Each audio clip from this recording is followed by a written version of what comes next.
নমস্কার, আপনারা দেখছেন জেলার ১ নম্বর online TV channel Birbhum RC TV. আপনাদের সঙ্গে আমি শুভাশিস। শুরু করছি আজকের সংবাদ। বিস্তারিত সংবাদে যাওয়ার আগে দেখে নেব সংবাদ শিরোনাম।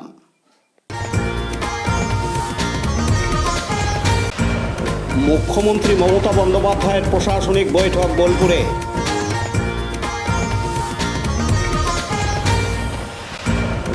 তৃণমূল কর্মী সমর্থকদের উন্মাদনা, বাড়ি ফিরলেন অনুব্রত মণ্ডল। দুবরাজপুর থানার উদ্যোগে দুর্গাপুজোয় ক্লাব কর্তাদের চেক বিতরণ। খয়রাশোল থানার উদ্যোগে দুর্গাপুজোয় ক্লাব কর্তাদের চেক বিতরণ। শিউরির স্কুলে পালিত হলো জাতীয় সেবা প্রকল্প দিবস।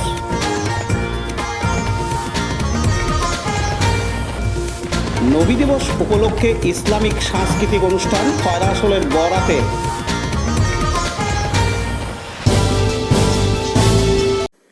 মুখ্যমন্ত্রী মমতা বন্দ্যোপাধ্যায় বীরভূম সফরে এসেছিলেন আজ মঙ্গলবার ২৪শে সেপ্টেম্বর এবং বোলপুরের গীতাঞ্জলি অডিটোরিয়াম প্রেক্ষাগৃহে প্রশাসনিক বৈঠক করেন।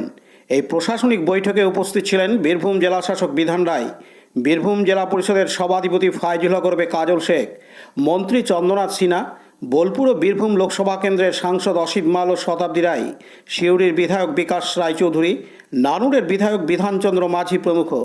এদিন এই বৈঠক নিয়ে বীরভূম জেলা পরিষদের সভাধিপতি ফাইজুল হক কাজল শেখ জানান, দেখুন, দিদি যে বার্তা দিলেন আমাদের সকলের সামনে পরিষ্কারভাবে ক্লিয়ারভাবে একটার পর একটা বুঝিয়ে দিয়েছেন। বীরভূম জেলার যে এরিয়াগুলো বন্যা প্লাবিত হয়েছিল সেই এরিয়াগুলোর যে বাড়িগুলো ভাঙা বাড়ি আছে সেই বাড়িগুলোকে আমাদেরকে সকলকে সকল ডিপার্টমেন্টকে বলেছেন সেগুলো দেখার জন্য সঠিকভাবে, এবং ডিসেম্বর মাসের পর সেগুলোকে পয়সা দেওয়া হবে, অনুদান দেওয়া হবে, টাকা দেওয়া হবে। এটা ক্লিয়ার বলে গেছেন। বারবার বলেছিলেন পুজোর আগে অনুব্রত ফিরে যাবে। এই মুহূর্তে অনুব্রত ঘরে ছিল, এবার কি অনুব্রতর বাড়ির উদ্দেশ্যে রওনা দেবেন বা দেখা করবেন অনুব্রতের সাথে? দেখা না করার কি আছে এখানে? আমাদের অভিভাবক বীরভূম জেলার সভাপতি, আমাদের তার হাত ধরে আমাদের রাজনৈতিক জীবনের পথ চলা শুরু। দেখা না করার প্রশ্ন আসছে কোত্থেকে? দাদা, পঞ্চায়েতের পরিষেবা নিয়ে মুখ্যমন্ত্রী আজকে রুদ্রদার বৈঠকে উদ্বেগ প্রকাশ করেছেন এবং আপনাদের কাজ ভালো করে দেখার নির্দেশ দিয়ে আমাকে বীরভূম জেলা পরিষদ এবং পঞ্চায়েত সমিতি দেখার দায়িত্ব দিয়েছেন। আর অল ওয়েস্ট বেঙ্গলে কাজের নিরিখে বীরভূম জেলা পরিষদ ৪ নম্বর স্থানে আছে। আমরা ভালো জায়গাতে আছি, তবুও আরও ভালো করে কাজ করার জন্য তিনি নির্দেশ দিয়েছেন। তিনি আমাদের মা, তিনি আমার জননী, তিনি বাংলার মুখ্যমন্ত্রী। স্বভাবতই তার নির্দেশটা পালন করা হচ্ছে আমাদের কাজ।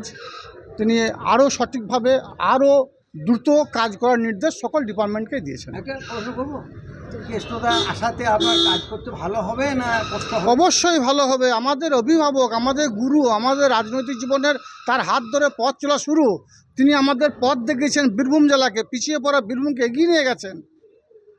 স্বভাবতই কেষ্টমণ্ডল থাকলে আমাদের অভিভাবকহীন বীরভূম ছিল, সে অভিভাবক আমাদের দেশে গেছে। এবার তো তার নির্দেশ মতো চলবো।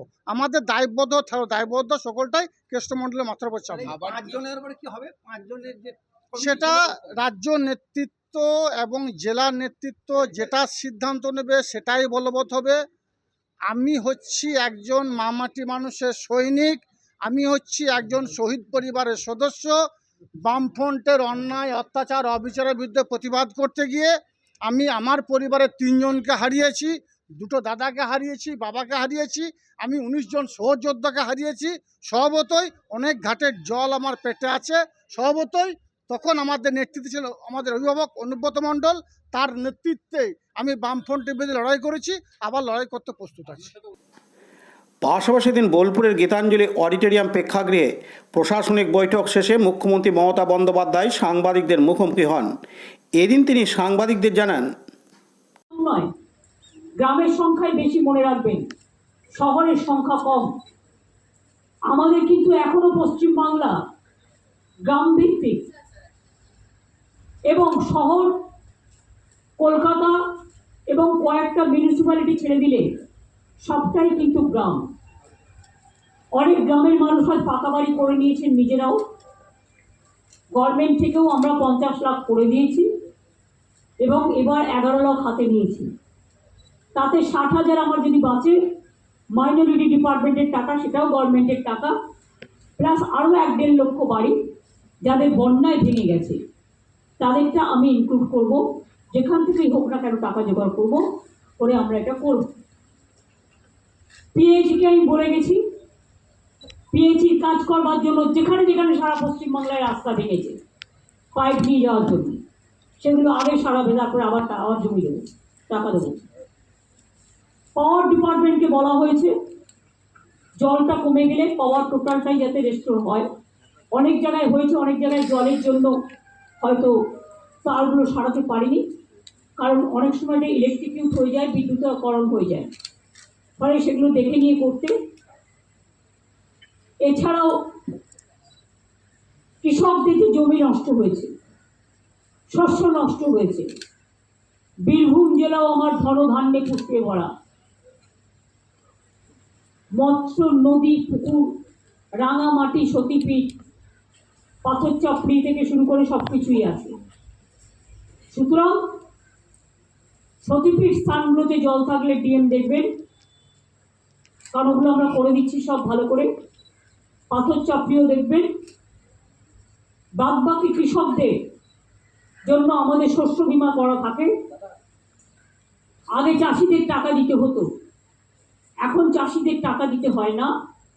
বিনা পয়সায় চাষিরা বিপদে পড়লে আমরা সেই টাকাটা দিই, অর্থাৎ যে ক্ষয়ক্ষতিগ্রস্ত হয় তার মূল্যায়নটা করে যেই জল সরে যাবে, কৃষি দপ্তর আমার সাথে এসছে, ওঙ্কার মিনা আছেন, তাকে ইনস্ট্রাকশন দেওয়া হয়েছে যে কৃষকরা যাতে সঠিকভাবে তার বন্যাত্রাণের হিসেব অনুযায়ী এবং শস্য বীমার হিসেব অনুযায়ী তারা যাতে টাকাটা পায়।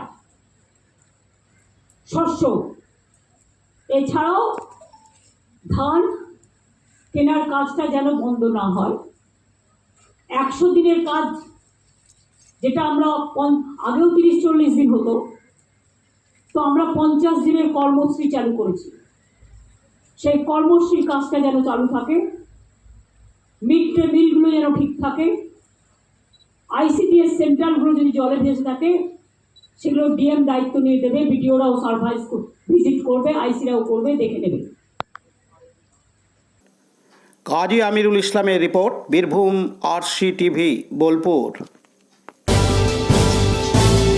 এখন বিজ্ঞাপন বিরতি, ফিরে আসছি বিরতির পর। সব থেকে ভালো চিকিৎসা সবচেয়ে কম খরচে, সবচেয়ে কম খরচে। সব থেকে ভালো চিকিৎসা সবচেয়ে কম খরচে, সবচেয়ে কম খরচে। বিশ্বমানের স্বাস্থ্য পরিষেবা মিলবে দিনে রাতে, বিশ্বমানের স্বাস্থ্য পরিষেবা মিলবে দিনে রাতে। মণি মহেশ হসপিটাল, মণি মহেশ হসপিটাল, মণি মহেশ হসপিটাল, মণি মহেশ হসপিটাল। মণি মহেশ হসপিটাল, দুবরাজপুর, বীরভূম।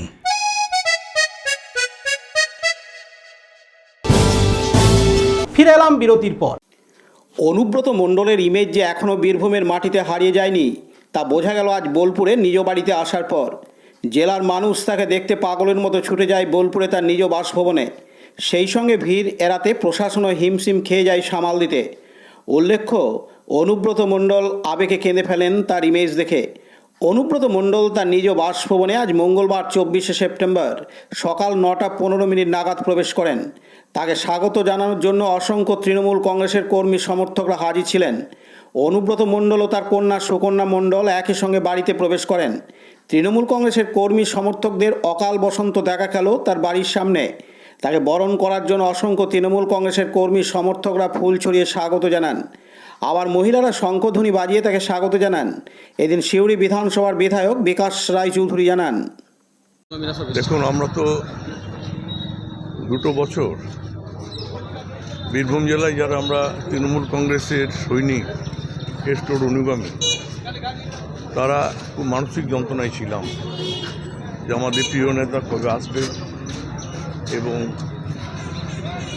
আমাদের নেতৃত্ব দেবে। তো আজকের দিনটা সম্বন্ধে তো নতুন করে বলার অন্য কিছু নাই। আজকের আমাদের আনন্দ, আমাদের চলার পথে উৎসাহ আমাদের অনেক বাড়িয়ে দিয়েছে। আমরা যে যাই করি, অনুব্রত মণ্ডল বিকল্প কেউ নেই। শুধু জেলায় নয়, রাজ্য স্তরে অনুব্রত মণ্ডল একটা গুরুত্বপূর্ণ ব্যক্তি। সেই জায়গায় আমাদের কাছে এটা সবথেকে বড় আনন্দের দিন। কিছুটা মানসিক যন্ত্রণা থেকে আমরা আজকে মুক্তি পেলাম। অনুব্রত মণ্ডল নেই, আমাদের প্রিয় নেতা ছিল না। অনেক কষ্টের প্রতিকূলতার মধ্যে তার পথ অনুসরণ করি আমাদেরকে বীরভূম জেলা এগিয়ে যেতে হয়েছে। 1 ইঞ্চি আমরা নিজস্ব কোনো দায়িত্ব নিইনি, সবটাই অনুব্রত মণ্ডলের চিন্তাভাবনা এবং তার যে সাংগঠনিক দক্ষতা, এটা অনস্বীকার্য। তো আমরা আর উৎসাহিত হলাম। গোটা জেলার মানুষ আজকে উৎসবের মেজাজে অনুব্রত মণ্ডলকে সাদরে তাদের এই মনের কথা যে আমরা তোমার লোক, তোমার জন্যই আমাদের আজকে বীরভূম জেলা আমরা এতটা বড় জায়গায় পৌঁছেছি, সেই মানুষটার জন্য আমরা অপেক্ষা করেছি। আজকে নিশ্চয়ই আমাদের কাছে একটা বড় দিন। দাদা, বীরভূম জেলায় কোর কমিটি ছিল, তাহলে কি কোর কমিটি? আমি তো মনে করি কেষ্ট মণ্ডল, অনুব্রত মণ্ডল আমাদের প্রিয় নেতা আসার পরে আর কোথায় কি কোর কমিটি, এর কোনো গুরুত্ব নেই। কেষ্ট মণ্ডলই নেতৃত্ব দেবেন, উনি যে নির্দেশ দেবেন সেই নির্দেশ মেনেই আমরা এগিয়ে যাব এবং বীরভূমকে কেষ্ট মণ্ডলের সেনাপতিত্বে ওনার চিন্তাভাবনাকে কাজে লাগিয়ে আরও বড় শক্তিশালী জায়গায় পৌঁছে দেবে। সেরকম কোনো নির্দেশিকা দিয়েছে রাজ্য নেতৃত্ব? উনি তো আজকেই আসছেন, মুখ্যমন্ত্রী তারপরে মুখ্যমন্ত্রী এসেছেন এবং এটা তো একটা বড় জিনিস যে তার মুক্তি তিনি পেয়েছেন। আমাদের মাননীয় মুখ্যমন্ত্রীও চলে এসেছেন। কাজী আমিরুল ইসলামের রিপোর্ট, বীরভূম RCTV, বোলপুর। এখন বিজ্ঞাপন বিরতি, ফিরে আসছি বিরতির পর।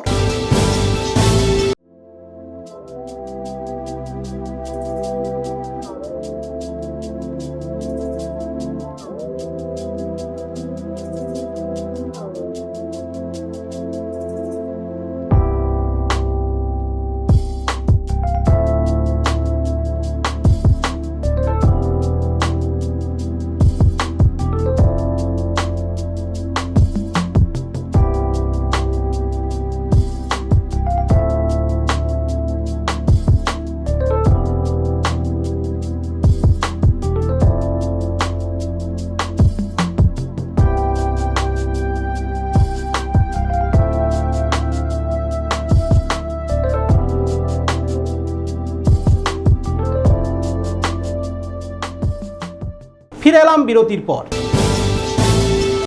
বীরভূম জেলার দুবরাজপুর থানার অন্তর্গত দুর্গাপুজো কমিটিদের সরকারি অনুদান প্রদান অনুষ্ঠান হলো দুবরাজপুর পৌরসভার হলঘরে। গতকাল সোমবার 23শে সেপ্টেম্বর সন্ধ্যায় দুবরাজপুর থানার পুলিশের পক্ষ থেকে দুবরাজপুর থানা এলাকার শহর ও গ্রামীণ মিলে 20টি দুর্গাপুজো কমিটিকে 85,000 টাকা করে চেক প্রদান করা হয়। প্রসঙ্গত, দুবরাজপুর থানা এলাকায় দুবরাজপুর শহর ও গ্রামীণ এলাকা মিলিয়ে 103টি দুর্গাপুজো কমিটি সরকারি অনুদান পেয়ে থাকেন। বাকি দুর্গাপুজো কমিটিগুলিকে আজ মঙ্গলবার 24শে সেপ্টেম্বর থেকে চেক দেওয়া হচ্ছে। এদিন উপস্থিত ছিলেন ডিএসপি ক্রাইম প্রতীক রায়, দুবরাজপুর থানার ওসি তপাই বিশ্বাস, সরকারি আইনজীবী মলয় মুখার্জি, দুবরাজপুর পৌরসভার পৌরপিতা পীযূষ পাণ্ডে, উপপৌরপিতা মির্জা শওকত আলী, ফায়ার ব্রিগেডের আধিকারিক বামাপ্রসাদ বসু, জেলা পরিষদের খাদ্য কর্মাধ্যক্ষ অরুণ কুমার চক্রবর্তী, দুবরাজপুরের বিশিষ্ট আইনজীবী স্বরূপ আচার্য সহ পুজো কমিটির সদস্যরা। এ বিষয়ে দিন দুবরাজপুর থানার ওসি তপাই বিশ্বাস জানান, আমাদের প্রশাসনিক তরফ থেকে তোমাদের একটা জিনিস ইম্পর্টেন্ট আছে, মিক্সচার মেশিন ইউজ করবেন না তখন ডিজে কেউ বলবে না। আপনি 200টা চোঙ লাগান, 200টা বক্স লাগান, কেউ কিছু বলবে না। কিন্তু মিক্সচার মেশিন যেটা করলে গায়ে কাঁপুনি আসে, কাঁপুনি মানে বুঝতে পারছেন, যেটা করলে পরে এক গ্লাস জল খেতে হলে কাঁপবে, ওই কাঁপুনিটা ছেড়ে দেন, দেখবেন আপনাকে ডিস্টার্ব করবে। আমাদের যারা ডেকোরেটর আছে প্রতিমা সেই প্রতিমা সেই এক কথা বলতে দেবো যে ওটাকেই ডিজে বলছে, যে বিএল বক্সটাকে ডিজে বলছি না কিনা, ডিজে বলতে ডিজে সিস্টেম আলাদা বোঝায়। ওই মিক্সচার মেশিন এটা করলে কিনা কোনো বাস্তব লেভেলে যারা আছে তাদের সমস্যা হয়, তাদের প্রবলেম হয়। ডিজের ওই মিক্সচার মেশিন ইউজ করবেন, আপনি বক্স লাগান, আপনি মাইক লাগান, সেটা নিয়ে সমস্যা নেই। ওই যে মিক্সচার মেশিন কিন্তু ওই ঘ্যাপ ঘ্যাপ আওয়াজ তৈরি করে এবং একটা লেভেলটাকে অনেক বেস করে না, বাস বলে, বাস লেভেল অনেক বাড়িয়ে দেয়। নেক্সট কি আছে যে আমি যেখানেই উপস্থিত থাকি চেষ্টা করি সেই বছর কালী পুজোর সময় থানায় যে কোনো অনুষ্ঠান করি সেই অনুষ্ঠানে বেস্ট পূজা থানার তরফ থেকে প্রাইজ দেওয়া হয়। যদি আপনারা সেরকম ভাবে অর্গানাইজ করতে চান, যদি থানাতে প্রাইজ দিতে চান, আমি একটা কমিটি করে দিই প্রত্যেক থানাতে, প্রত্যেক বছর যেখানে পোস্টিং থাকি তা থানার তরফ থেকে ফার্স্ট সেকেন্ড থার্ড প্রাইজ দেওয়া হয় এবং সেই প্রাইজটা যদি পোস্টিং কন্টিনিউ থাকি এখানে তাহলে কালী পূজার অনুষ্ঠানে থানা থেকে কিন্তু প্রাইজ দেওয়া হয়। এখানে সমস্ত ব্যবস্থা এবং আমার সমস্ত ইনভাইটেডরা আছে, আমি একটু মনে মনে প্ল্যান করেছি সেটা একটু ব্যক্ত করছি। আমার এখানে নাগরিক সমিতির চেয়ারম্যান বা যিনি হত্যাকর্তা তিনি আছেন আমাদের ডক্টর এসপি মিশ্র সাহেব, ওনার এই নাগরিক কমিটিকে আমি একটি গাড়ি করে দেবো, ওনাদেরকে একদিন আমি ঘুরতে পাঠাবো যে সমস্ত যারা কোনটা প্লাস কোনটা সেকেন্ড, এটা আমার চিন্তা আছে। যদি তিনি সঙ্গে সমর্থন করেন তাহলে আমরা এটা করবো, মানে দায়িত্বটা ওনাদেরকেই দেবো। মানে ওই নাগরিক সমিতি অনেক প্রবীণ ব্যক্তি আছেন, আমি ওনাদের অনুষ্ঠানে যাই, ভলেন্টারি যাই, খুব ভালো লাগে, ওনাদের সঙ্গে বসতে ভালো লাগে, তাই এইটুকু আমার মনে হয়েছে। হয়তো কারোর মনে দ্বিধা থাকতে পারে, আশা করি সেই দ্বিধা আপনারা ক্ষমা সুন্দর দৃষ্টিতে দেখবেন। নেক্সট হচ্ছে, এটা কিন্তু খুব গুরুত্বপূর্ণ, সবগুলোই গুরুত্বপূর্ণ, কোনো প্যান্ডেল যেন রাতের বেলাতে লোক নেই এমন যেন না হয়, মিনিমাম 2টো করে লোক থাকবে। আমি সেই কাল করে যাবো, গিয়ে দেখবো মা দুর্গা একা একা বিরাজমান আছে, না একটা টিনের জালি দেওয়া আছে, একটা কুকুর গিয়ে ঝাঁপ দিয়ে মায়ের হাতে সন্দেশটা খেতে গেল, মায়ের হাতটা ভেঙে গেল, সেটা নিয়ে সকালবেলায় কিছু মানে দুর্ভিসন্ধি দিল, উল্টো পাল্টা গাইতে শুরু করে দিল, হতে দেবো না। প্রত্যেকটা মণ্ডপের সামনে 2জন করে রাতের লোক অবশ্যই থাকবে। মশাই রাখতে হবে, মশাই আমি তুলে দিয়ে আসবো, তুলে দেবে মণ্ডপের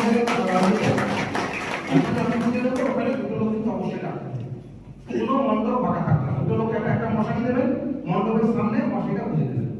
বর্ষাকালের দিন সাপ পোকামাকড়ের উৎপাত হবে। লালটু মুখার্জির রিপোর্ট, বীরভূম RCTV, দুবরাজপুর। এখন বিজ্ঞাপন বিরতি, ফিরে আসছি বিরতির পর। RCS Network, High Speed Internet Broadband Cable TV and Landline Service Provider, Dubrajpur, Birbhum. আমাদের এখানে পাবেন BSNL, RailTel, city alliance and Jio ফাইবারের internet, cable TV and landline টেলিফোনের কানেকশন নিতে যোগাযোগ করুন। দুবরাজপুর 034622962777 7449000072 9732202011 8207037404। সিউড়ি 034622999995 9647669675 7063544520। ফিরে এলাম বিরতির পর। গতকাল সোমবার 23শে সেপ্টেম্বর খয়রাশোল পঞ্চায়েত সমিতির সভাকক্ষে খয়রাশোল থানা এলাকার 36টি দুর্গাপুজো কমিটির হাতে এক মনোজ্ঞ অনুষ্ঠানের মাধ্যমে চেক বিতরণ করা হয়। দুর্গাপুজো উপলক্ষে সরকারি যে সমস্ত বিধিনিষেধ রয়েছে সেগুলি প্রশাসনিকভাবে আলোকপাত করা হয়, সেই সাথে নির্দিষ্ট সময় মোতাবেক বিসর্জন করা ইত্যাদি বিষয়ে আলোচনা করা হয়।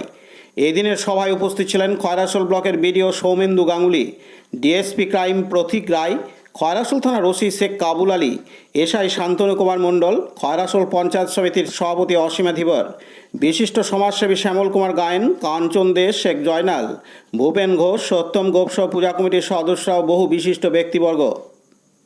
শেখ রিয়াজউদ্দিন ও বিপিন পালের রিপোর্ট, বীরভূম RCTV, খয়রাশোল।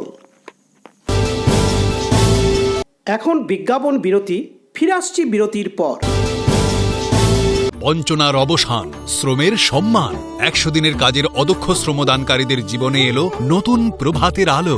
মাননীয় মুখ্যমন্ত্রী মমতা বন্দ্যোপাধ্যায়ের উদ্যোগে তাদের 2 বছরের বকেয়া মজুরির বঞ্চনার অবসান হল। সম্পূর্ণ রাজ্য সরকারের নিজস্ব তহবিল থেকে 2651 কোটি টাকা ব্যয়ে 59 লক্ষ অদক্ষ শ্রমদানকারীদের বকেয়া মজুরি প্রদান করা হয়েছে। হাসি ফুটেছে রাজ্যের সকল অদক্ষ শ্রমদানকারীদের মুখে। পঞ্চায়েত ও গ্রামোন্নয়ন দপ্তর, পশ্চিমবঙ্গ সরকার কর্তৃক জনস্বার্থে প্রচারিত। ফিরে এলাম বিরতির পর।